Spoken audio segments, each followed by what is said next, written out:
Welcome back for the third video in this series. We're finally ready to send Maya and Lordrath on their way. Let's open our imaginary adventure book at page 9 3/4 and see how the chapter begins. This cold winter night finds you warming your travel-weary feet at the hearth of a small parish near the banks of the Black River. Your quiet reverie is abruptly interrupted when the double doors burst open with a crash. A tall robed figure with wild hair and even wilder eyes strides in, looks around frantically, then raises her arm and points a long bony finger accusingly at you.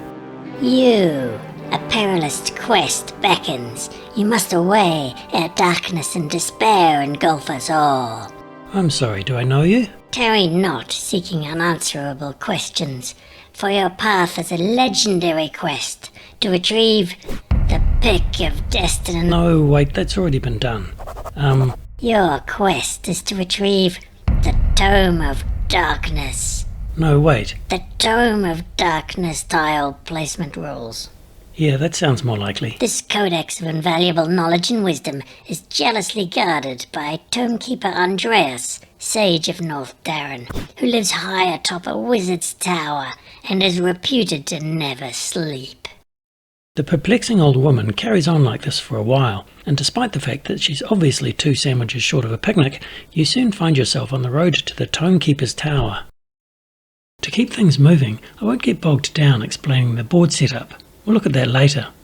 I'll just point out that normally there'd be a door somewhere on the map leading to the next area, but this is a very short introductory scenario with no doors. The scenario setup told me to place a not very scary monster called a practice dummy. The process of adding monsters to the board is called summoning, and it's worth taking a look at that now. In Drunagor, monsters range from mildly bothersome all the way to paint-wettingly terrifying. Let's take a quick look at ranked monsters specifically. Ranked monster cards may be white, grey or black, and each monster comes in 4 flavours: Rookie, Fighter, Veteran and Champion. Ranked monsters usually have a standard version on one side and an alternate version on the back. In this video, I'll be sticking to the standard versions, but if you find yourself wanting a little extra complexity, you can explore the alternate versions. Unsurprisingly, the practice dummy is the weakest of these, a white monster, sometimes abbreviated as WM. And he's a rookie. If I was a gambling man, I'd say the odds are in favour of our 2 heroes. His monster card includes this rune, which tells me where to place it on the initiative track. The arrow beside the rune tells me whether to place it above or below the initiative track, in this case below. Of course, there's no such monster in the game. The dummy has 12 hit points, which we track on the monster status board using a white cube. Each instance of a monster gets their own track on this board, each with a different colour. So the dummy is yellow, and will give his mini the snap-on yellow base. In almost all scenarios, you'll place a rune card at the end of the initiative track, in this dedicated rune slot. That's responsible for spreading malignant darkness tiles across the game board, and we'll learn about those in the next video. But for this video, we'll remove the rune card and enjoy a pleasant stroll in the park. And now we're ready to begin. Maya and Lord have reached their destination and are standing in the courtyard at the foot of the sage's tower. In addition to the practice dummy, the courtyard contains a chest token, which is just begging to be looted, and an interaction token. The initiative marker begins its journey along the track, and since there are no cards above the track, Maya is the first to act. On their turn, a hero may perform a move action of up to 3 spaces and up to 2 cube actions. Conveniently, there's a summary of this printed on every hero board. These actions can be performed in any order. Because we're just starting out, I'll display the relevant actions on screen. Maya's going to start with her move action, and she skirts the edge of the courtyard. And for her first cube action, she just can't resist firing her crossbow at the practice dummy. I mean, look at that cute little bastard. I think I'll use the precise shot skill on her hero board, which I can activate with one of her available red cubes. As mentioned, the action's colour determines its range, and since red actions have a range of 1, it's about time we learned how range works. In other board games with grid maps, range is often measured by counting the number of squares from a figure to its target, just like we count movement. But in Chronicles of Drunagor, we don't measure range that way, ever. Instead, we measure range using areas, which are these big blue squares.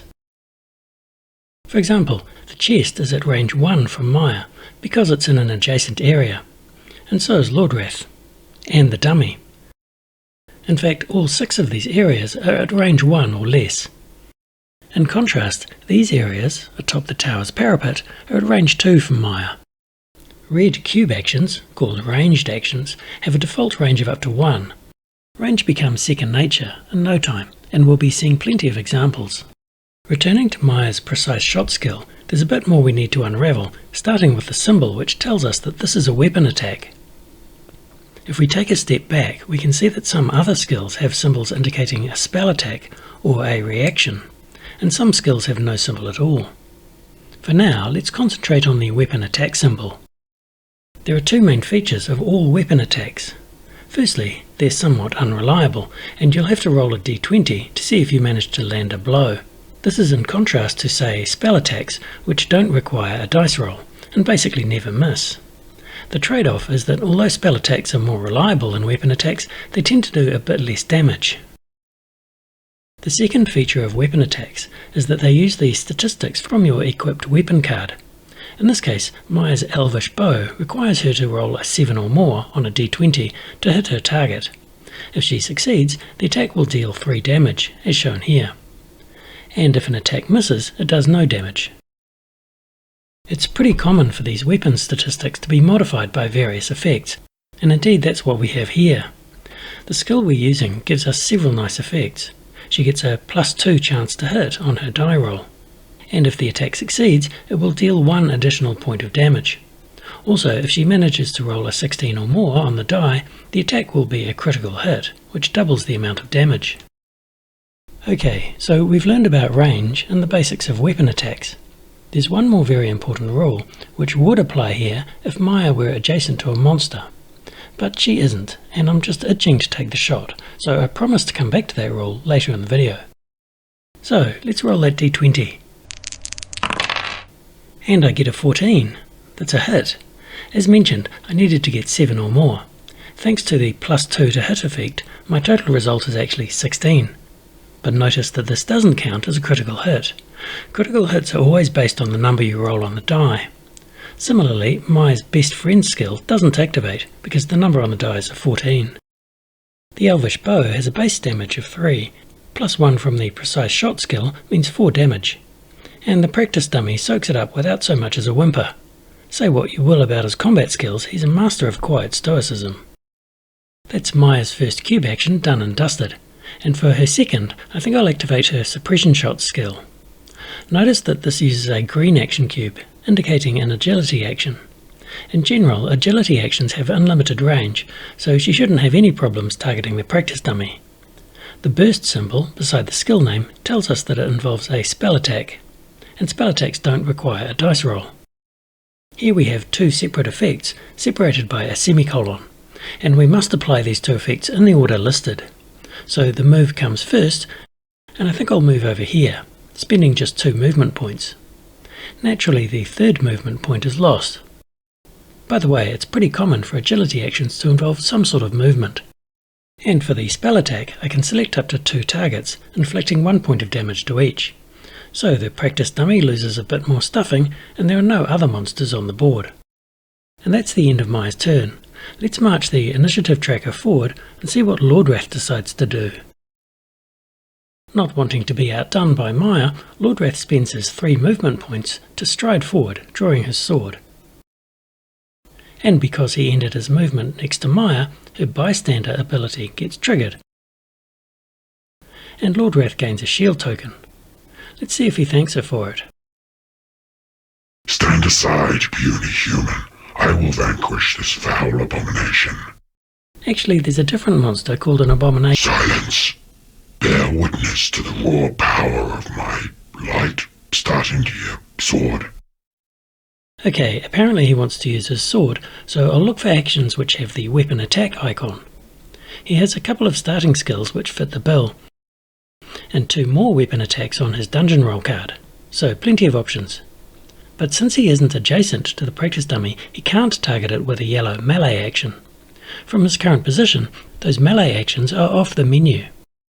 However, he is within range 1 of the dummy, so he could perform either one of those striker skills, provided he activates it with a red cube. Even at this range it would still be a weapon attack, so it would involve using his light sword and rolling the d20.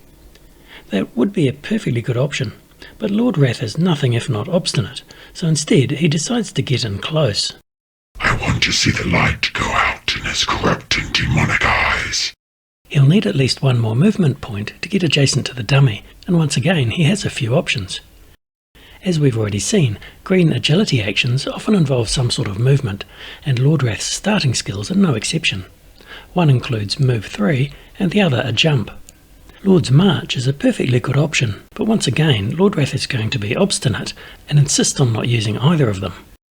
We've seen how heroes get 1 move action and 2 cube actions on their turn, but if you need additional movement you can replace one or even both of your cube actions with movement actions. This rule is actually printed on the hero board. As an action you may expend 1 action cube to move 3.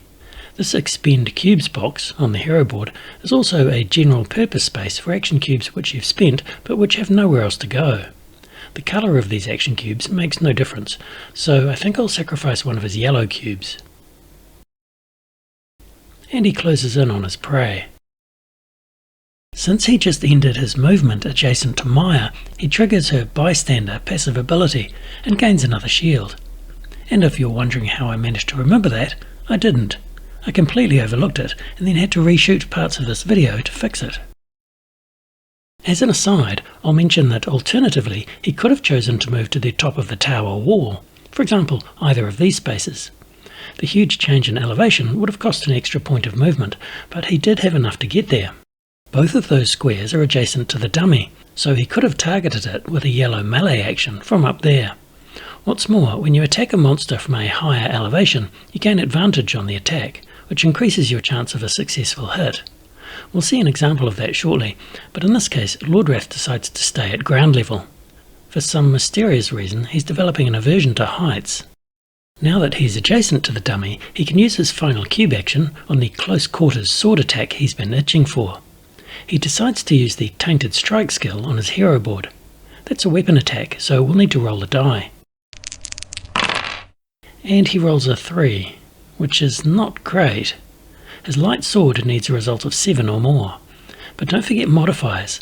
The Tainted Strike skill says plus X chance to hit, and his player board tells us that X is the number of curse cubes on his hero board. At the moment he doesn't have any curse cubes, so that means plus 0. By the way, curse cubes are generally a bad thing, which you want to avoid. It's only Lordwrath who likes to eat them for breakfast. Lordwrath also has a passive skill on one of his dungeon roll cards, called Precision. This adds a +1 chance to hit on all his weapon attacks. That makes the final result 4, which is still well short of the 7 or more he needed. So his sword sweeps through the air, missing its target altogether. He then swings it a couple more times, pretending he was just testing its weight. Maya suppresses a giggle, and the dummy wisely keeps his mouth shut. Lordwrath has used all of his actions and movement, so his turn is almost over. But I think that this is a good moment to introduce minor actions. These include searching a chest, using an interaction token, opening a door, and a few others. Minor actions can only be performed on your turn, but they are in addition to the movement and cube actions which we've already looked at. According to the version 1.5 rules in the core box, you could perform each minor action once for free on your turn, which was potentially a lot of actions. In the Apocalypse and Awakenings rulebooks, this rule was updated retrospectively so that each hero can perform just one minor action on their turn. If you want to perform more than one, it will cost you one of your cube actions, just like extra movement does. In these videos, we'll be using the most up-to-date rules from the expansions. Notice that Lordwrath is adjacent to the chest, and since he gets one free minor action on his turn, you might think that he could try looting it. There is a problem though, which is that Lordwrath is also adjacent to an enemy. This is referred to as being engaged in combat, and it places some limitations on what you can and can't do. For example, it prevents you from performing most minor actions. You can't loot chests, open doors, or use interaction tokens when you're engaged in combat. So in this case, Lordrath can't loot the chest from his current position, so instead will end his turn. Note that being engaged in combat doesn't depend on trading blows. Even standing peacefully next to an enemy is considered engaged in combat. It's now the practice dummy's turn, and on their turn, monsters will attempt to move, then attack in that order. The dummy has a movement of 0, an attack of 0, and no abilities, other than a vacant gaze, so we're going to have to wait for a more formidable opponent to learn about how monsters behave. And since we're not using a rune card in this scenario, that's the end of round 1. Round 2 kicks off with Maya's turn, and the first thing I notice is that although she's adjacent to both the interaction token and the chest token, she can't interact with either of them, because she's also engaged in combat, being adjacent to the practice dummy. And there's one other very important rule which applies to all figures which are engaged in combat. They can't perform ranged weapon attacks. It can be surprisingly easy to overlook this rule if you're new to the game, so let's make sure we have a good handle on it. First of all, this rule only applies to ranged actions. These are usually activated by a red action cube, and the few that aren't will always display the ranged action icon. And secondly, the rule only applies to weapon attacks, which can be identified by the crossed swords icon. It's only when both of those features are present that this rule kicks in. For example, Maya's rapid shot skill is a ranged weapon attack, so she can't perform that action at all right now because she's engaged in combat. In contrast, Lordrath can perform his battle focus skill even when he's engaged in combat, because it isn't a weapon attack. This rule applies whether or not you think you're wielding a projectile weapon, such as a bow. Lordrath is wielding a sword, but the rule still applies to him. For now, you can ignore this melee icon on the card. We'll see what that's for in a later video. For example, these two actions on his dungeon roll card are both weapon attacks. As long as he remains engaged in combat, he'll be unable to activate either of those with a red action cube, because that would make it a ranged weapon attack. Also notice that this rule has nothing to do with which monsters you can attack. For example, if a skeleton archer suddenly appeared on the board, then neither Maya nor Lordrath could use a ranged weapon attack against it, because they're both engaged in combat. This would be true no matter which square the archer appeared on. In summary, make sure you have a bit of elbow room before attempting a weapon attack which is red. By the way, a similar rule also applies to monsters. If they're adjacent to a hero, then they're engaged in combat, which prevents them from using ranged attacks. We'll learn about monster activation in a later video. Returning to our game, Maya is going to start with her move action and move away from the practice dummy. Unlike some other board games and RPGs, this game has no rules related to disengaging from combat, so you can retreat from a monster without getting stabbed in the back. Maya decides to climb the tower wall. The huge rise in elevation costs her an extra point of movement, so she spends all 3 movement points to move 2 spaces. Pausing briefly to catch her breath, she looses a couple of arrows in quick succession using her rapid shot skill. This skill gives her 2 attacks, each with a +0 chance to hit. They're separated by a /, which is a lot like a semicolon, meaning that they're separate and they could target different monsters. I'll roll the d20 once for each attack, and we need 7 or more. But because she's attacking from a higher elevation than the target, she gets advantage on the attack, meaning +2 to her attack roll. The flip side is that when you attack an enemy from lower ground, your attack has disadvantage, and you subtract 2 from your attack roll. So that's a hit. And another hit, though only just. That's 3 points of damage per shot, which takes our little wooden friend down to his last hit point. At this point, Maya sort of loses interest in the dummy and decides to loot the chest. Despite the difference in elevation, she's still adjacent to it. Every time you loot a chest, you have to roll a trap die, and apparently Drunagorians are terrible at disarming traps because there are only 2 blank faces on this die. The other faces give you these horrible conditions: poison, slow, burn or bleed. Let's take a look at conditions. For the most part, you can look up conditions in the rulebook, which has both a token guide and of course an alphabetical dictionary. but there are a couple of general concepts which apply to all conditions. Some are stackable, meaning you can accumulate up to 4 tokens of the same type, and some are non-stackable, meaning you can only have 1. Calling them non-stackable is probably going to get me fired, so fine, they're called redundant. Stackable tokens can usually be flipped between a 1 and a 2, so that you don't need a gazillion tokens. Oops, too late. The limit of no more than 4 of the same condition applies to all characters, including monsters, who keep their condition tokens next to their health track. For example, this monster has reached its limit of 4 intimidation, so not even threatening him with a tax audit is going to make him any more intimidated. I think it's usually fairly obvious when a condition is or isn't stackable. For example, the knocked down condition isn't stackable because you're either knocked down or you aren't. Having said that, you might think that your hero is either on fire or they're not, but it turns out that the burn condition is stackable, so characters can be anywhere from lightly toasted through to flame grilled. The same rules apply to resource tokens, which are like conditions but helpful.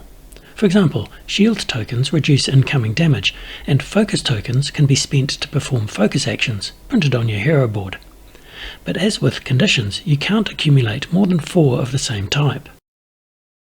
So, returning to our game, Maya flings the chest open, sticks her whole arm in, and is surprised when it comes out. Ouch, bleeding. What's worse, you always take 2 of the condition you roll on the trap die, even though the number 2 isn't shown on the die. If that token is still there at the start of her next turn, she'll take 2 points of damage, then remove the token. On the plus side, chests are never empty, and Maya gets to draw the top card from the treasure deck, which happens to be a scroll of incinerate. She can either use that right away or place it in her carry bag, which has just 2 slots at the bottom of her hero board. Apparently seamstresses in Darren haven't figured out how to make backpacks bigger than the drawstring bag that came with the game. We also remove the chest token from the board. Of course, searching the chest was a minor action, so Maya still has 1 cube action remaining. She decides to spend it on extra movement, and makes her way deeper into the Tomekeeper's tower. Her turn is about to end, and notice that she only has 1 unspent action cube. If she wanted to, she could perform a recall to recover all her spent cubes, but for now I'm just going to end her turn. It's now Lordrath's turn, and he's pretty exasperated with this dummy, so he's going to hit it with his overpressure skill, hoping to blast it across the courtyard. The burst icon tells us that it's a spell attack, and being a blue wisdom skill, it has unlimited range. 4 damage is pretty self-explanatory, and telekinesis lets you move small-sized movable objects, including small monsters, across the board. Earlier, we saw how a semicolon was used to separate different effects, but in this case damage and telekinesis are joined with an and. Ands and commas usually tie the effects together so that they happen at once against a single target. So the dummy loses his last hit point, and a maelstrom of splintered wood and torn rags gets flung a couple of spaces across the board for theatrical effect. When a monster is killed, obviously we take it off the board, and since it's the last monster of that type, we also remove it from the initiative track. Victory is mine. Never again will the sackcloth demon terrorize the good people of Darren. Belatedly realizing that Maya is out of earshot and that he's talking to himself, Lordrath decides to investigate the nearby interaction token. That's a minor action, and he needs to be adjacent to the token, so he uses his free movement to get there. In this case, the interaction token takes us to page 6 of the interactions book, where we find this illustration and some choices of what to do. Lordrath decides to pull the mysterious looking lever, so we'll turn to paragraph 13 in the back of the adventure book. As soon as you pull the lever, a cloud of noxious gas envelops you, setting off uncontrollable coughing and nausea. All figures within range 1 of the table suffer poison too. Okay, that was not the shower of candy he was hoping for.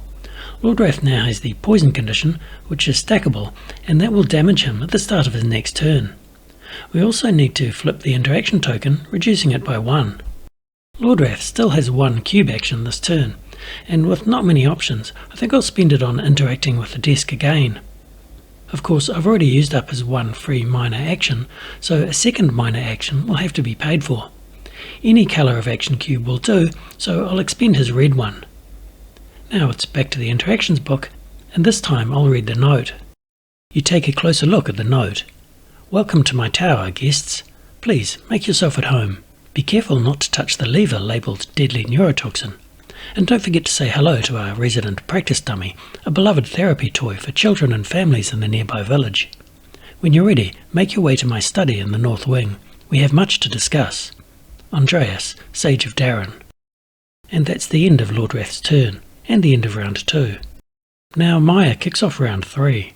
Both heroes and monsters resolve conditions at the very start of their turn. So Maya's bleed condition inflicts 2 points of non-preventable damage, which takes her health down to 8. Non-preventable means that she can't reduce it with shield tokens or anything else, unless told otherwise. Fortunately, the bleeding condition doesn't last long, and she can now remove that token. For her first cube action, she decides to use the Remove Curse skill on her dungeon roll card. Notice that this includes the Cleanse effect. According to the rules in the core game, Cleanse 1 will remove 1 curse cube and all poison tokens. But the Cleanse effect was updated in the expansions so that Cleanse 1 will remove either 1 curse cube or 1 stack of condition tokens of the same type. For this video series, I've chosen to play by the most up-to-date rules from the expansions. Maya's last remaining action cube is a blue wisdom cube, so she uses that, which gives the action unlimited range. She could target Lordrath with this if she wanted, and the Cleanse effect would remove his poison tokens, but she decides to target herself instead. In general, Chronicles of Drunagor is a highly cooperative game, and almost all beneficial effects can target your teammates as well as yourself. That includes shield, focus, heal, prevent, and others. In fact, the only effects which you can't share with others are move and any effect which specifies self. Since she targeted herself, she restores 2 hit points. And since Maya doesn't have any curse cubes or condition tokens, the Cleanse 1 has no effect. And speaking of curse cubes, Maya has just spent her final action cube, which automatically triggers a recall action. She recovers all of her spent action cubes, which is great, but she's also forced to take 1 black curse cube. This gets placed in a skill slot of my choosing, and it blocks that skill, preventing it from being used. In general, curse cubes are pretty straightforward, but there's one important rule which new players sometimes overlook. You can only place a curse cube on hero skills and dungeon roll skills. So far, the only hero skills we've seen are the one printed on the hero board, but as our heroes gain experience, we'll add more skill cards down the left side. And each dungeon roll can have up to 3 cards. Any of those slots are fair game for a curse cube. But equipment cards and class abilities cannot hold curse cubes. So in this case, I think I'll block the Bear Trap skill on her hero board. You can place a curse cube on a grey passive skill, and naturally you'll lose its benefit right away. Each hero can hold a maximum of 5 curse cubes, and if you ever need to place a 6th, the entire scenario ends in failure. Fortunately, as mentioned, the Cleanse effect will sometimes save the day by removing curse cubes. And that's the end of Maya's recall action. Technically, that was called an Unwilling Recall action, because it was triggered by running out of action cubes. Personally, I would have named it an automatic recall, rather than unwilling, because it's not like you're having to do something unpalatable. I mean, if the game made you lick the face of an abomination, that would be an unwilling action. But since playtesting and feedback on this game ended several years ago, I should really learn to keep my goddamn mouth shut. Maya decides to approach the interaction token and interact with it. This ultimately takes us to a paragraph in the adventure book, which actually brings this scenario to a close. You find Andreas the Sage hard at work in his study, and all the heroes gather there to discuss the book you've been sent to find. Ah yes, the Tome of Darkness tile placement rules, truly one of the classics. Take this copy and study it well, but know this, an even more valuable codex, the Tome of Expansion rules, has been stolen by a cult of fanatics, who have since escaped to an alternate dimension.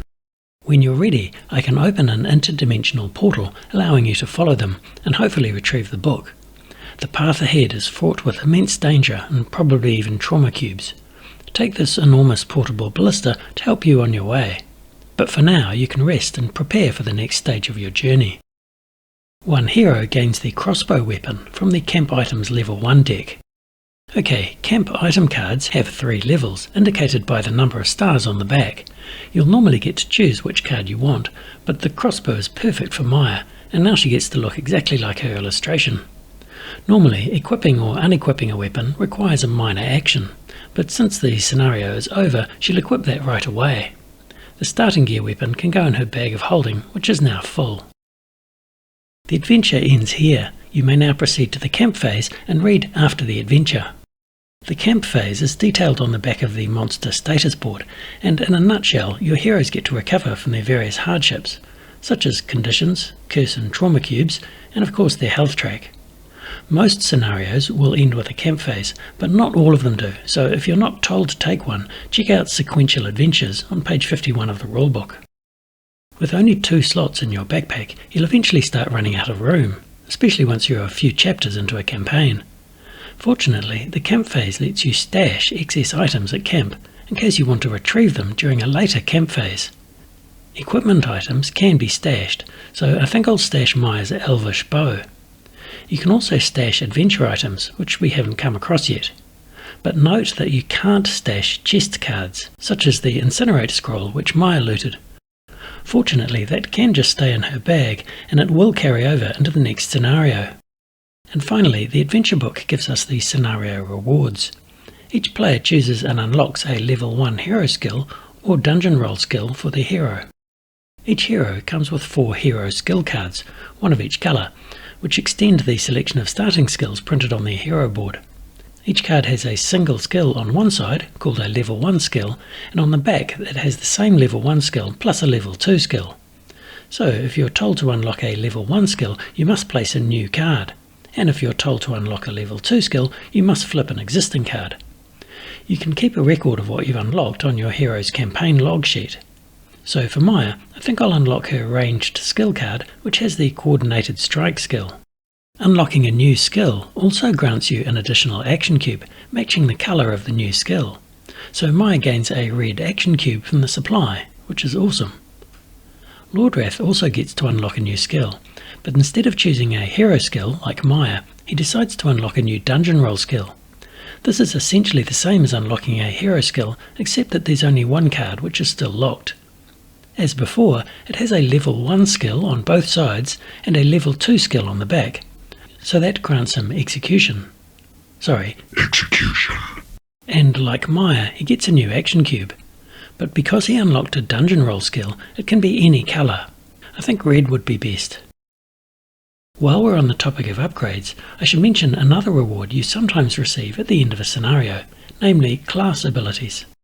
For example, Maya's class is Ranger, and each class has 4 of these ability cards, each with up to 3 abilities. These provide some sort of permanent or ongoing benefit, a lot like passive skills, which we've already seen. But remember that class abilities have nothing to do with action cubes. You won't receive a new action cube for unlocking a class ability, and they never get activated with action cubes. Also, they can never be blocked with curse cubes or trauma cubes. In fact, class abilities don't use cubes at all, except for white cubes to indicate which ones have been unlocked. And don't forget to keep your campaign log up to date as well. A moment ago, Maya and Lordrath were granted a new hero skill or dungeon roll skill, and they were told exactly which level to unlock, in this case a level 1 skill. In contrast, you won't be told which level to unlock when you're given a new class ability. Class abilities use 3 levels, and you can unlock any ability you like at any level, provided you've already unlocked the lower levels on the same card. This is referred to as an ability tree. In this example, the Marksman tree, Maya won't be able to unlock either of these level 2 abilities until after the level 1 ability has been unlocked. Of course, that was all hypothetical, and we won't be unlocking any class abilities in this video series. And that's it. We've reached the conclusion of this chapter and the end of the video. That was a lot of information, and I think Maya and Lordrath have the right idea. Let's join them in taking a break. But once you've recovered, I hope you'll join me in the next video, where we crack open the spine of the Tome of Darkness. See you there.